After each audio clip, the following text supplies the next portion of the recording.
I've always thought I would be the kind of person that was more of a background kind of person, and I've realized that I have a lot more confidence than I thought I did, and that I can definitely, put up more of a show than I thought I could.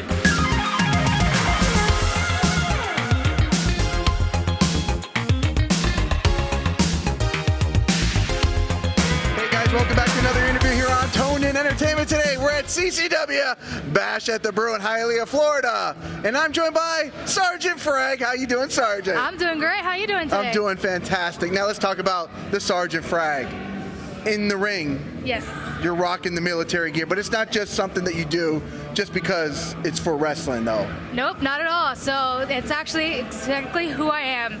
I've been in the military since I've been 18 years old, so pretty close to my 20 years already, and I'm more than happy to bring that experience into the ring and show the world just what the military brings inside of a wrestling ring as well. Well, I do have to appreciate you for your service out there. You're much tougher than I am in so many ways, especially serving. It's not something I was brave enough to ever go and do, and you did it, so we definitely want to appreciate you for that. I appreciate the support. It's always nice to have it. Now, can you talk about some of the things, maybe places that you went to, things that maybe you experienced while you were serving? Yeah, so I've been around the world quite a bit, but I would say my biggest experience was probably when I deployed to Afghanistan. So I went over to Afghanistan for combat for a little while, and it's definitely made me who I am today, and made me pretty fearless, honestly. If I can deal with somebody constantly being at my back 24/7, there's nothing in a wrestling ring that can surprise me. How surreal was it when you deployed to Afghanistan during those especially crazy times? Yeah, I was 22 at the time, so it was, most people at that age are out drinking and partying. I made the decision to serve my country and look out for my friends here at home, somewhere far away. I was going to say, most people are here at Bash at the Brew at the age of 22, enjoying professional wrestling. You're over there serving the country, so definitely much appreciated. Yeah, no, wrestling was a big part of my service over there, too. It helped a lot of us keep getting through, so it's been a big part of my life, and I'm very grateful that I have the ability now to continue that journey here. While you were over there, I know WWE was doing like the troops shows and stuff like that. Did you experience any of that while you were over there? Unfortunately not. They didn't come while we were there. Okay. But that didn't stop us from acting like we were at shows anyways. Now, what would you say is maybe, the craziest thing that you experienced while you were serving? If you can say it at all. Yeah, of course. I would say probably when we were over there, we did route clearance missions, which is we looked for the roadside bombs. That would have me shaking in my shoes, so right? That's one of the things we did, and it's a crazy experience, especially being so young, and I'm very fortunate that, I got to come home, and I just use that experience now for everything, I wouldn't change it for the world. That experience definitely made me who I am today. Now we're here in 2023. You're in the squared circle now, wrestling. Okay, what made you decide to take on this journey of professional wrestling? So growing up, I loved wrestling. I loved Sergeant Slaughter, hence the Sergeant part of my name. Okay. Razor Ramon, Hulk Hogan, Doink the Clown, you name it, I loved them all. Lita, Trish Stratus, everything. Then I kind of got into MMA for a while. Realized that was harder on my body than I thought it would be. I came to a few shows at CCW, and then I fell in love and realized that my passion is inside that squared circle. So CCW was the thing that made you say, this is what I want to try and do. Yeah, 100%. Some of the people I've met here through CCW were the ones that convinced me to join. Wow, okay. That's, a lot of people do say WWE, AEW, New Japan. The Indies is where it's at, I think. 100%. Right? As far as quality of wrestling, the thrill of the shows, just for me being a fan out there. Yeah, and it's a lot easier to get to know some of the guys personally, so you get to share their experiences, hear their experiences, and it just makes it easier for you to fall even more in love with it because you fall in love with their passion as well. For those of people that are watching that have never come to a Bash at the Brew show, what are they missing out on? What are they not missing out on? Bash at the Brew is one of the easiest, most entertaining places you can come to on a Saturday night, whether it's a date night, family night, friends night, girls night, you name it, it's the best. We have women that go at it hard, there's guys that are just all over it, and everybody leaves all their blood, sweat, and tears inside of that ring. What would you say is the thing maybe you've learned about yourself during this professional wrestling journey that maybe you didn't know? That I can actually take a lot more than I thought. I've always thought I would be the kind of person that was more of a background kind of person, and I've realized that I have a lot more confidence than I thought I did, and that I can definitely, put up more of a show than I thought I could.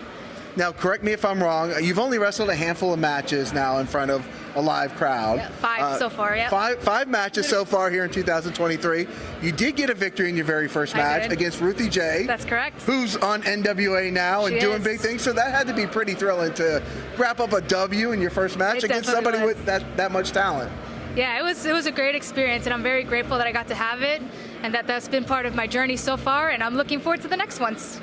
Speaking of next ones, 2 weeks from tonight, you have some color of Psycho, depending on what side of the bed she wakes up on, but you have Invidia 2 weeks from today in Pompano, another CCW show, Breakout. What's Invidia have in store for her?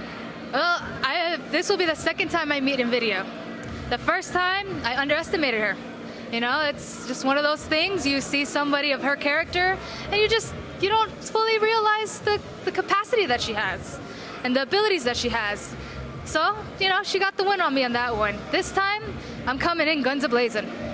I got all of my good ducks in a row, if you want to call it that, but everything, it's going to be game on, and it's going to turn into a straight-up battlefield. Now, I could tell someone who lives and breathes professional wrestling. You're here at the shows, even when you're not wrestling. We've run into each other at an AEW show as well, too. So is professional wrestling, is that like your main focus right now? At the moment, yeah, 100%. At this point, I am living and breathing it. I train all week. I'm at shows all the time. I travel for shows all the time. I learn everything I possibly can, and I try to be as versatile as possible.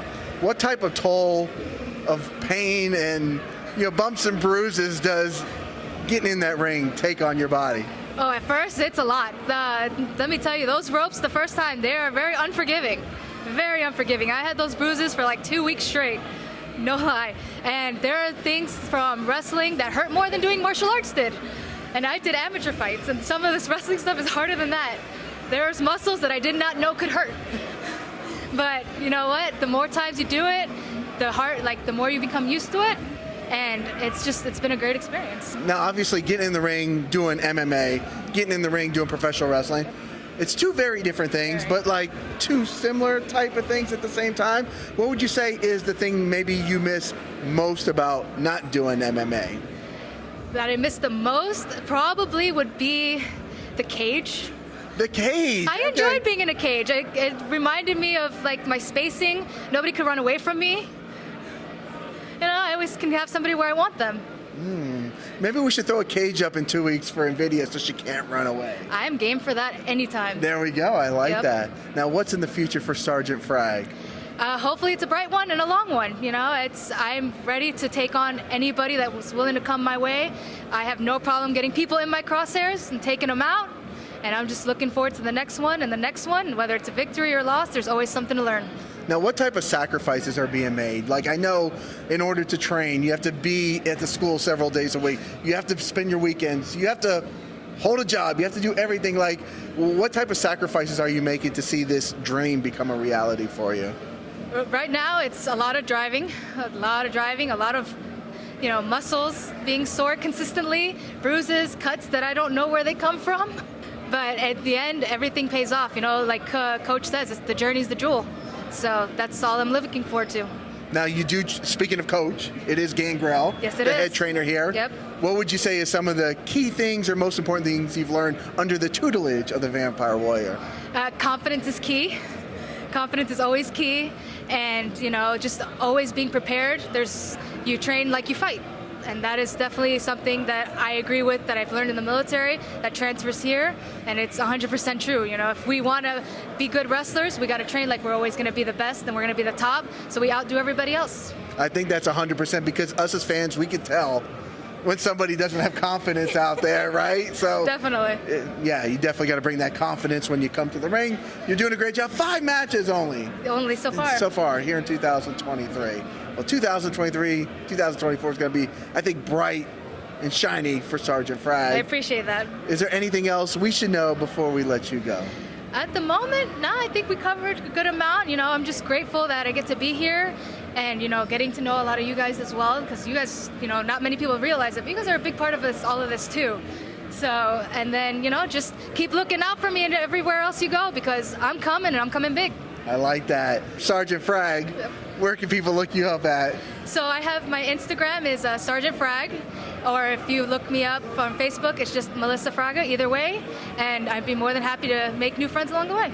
There you go. Well, best of luck in your journey. Appreciate it. Moving forward. So guys, if you like interviews like this with Sergeant Frag here at CCW Bash At The Brew, 100%. make sure you hit that red subscribe button so you can stay tuned in here to Tone In Entertainment for future videos. Subscribe to the channel. Do it. Go now. Do it now.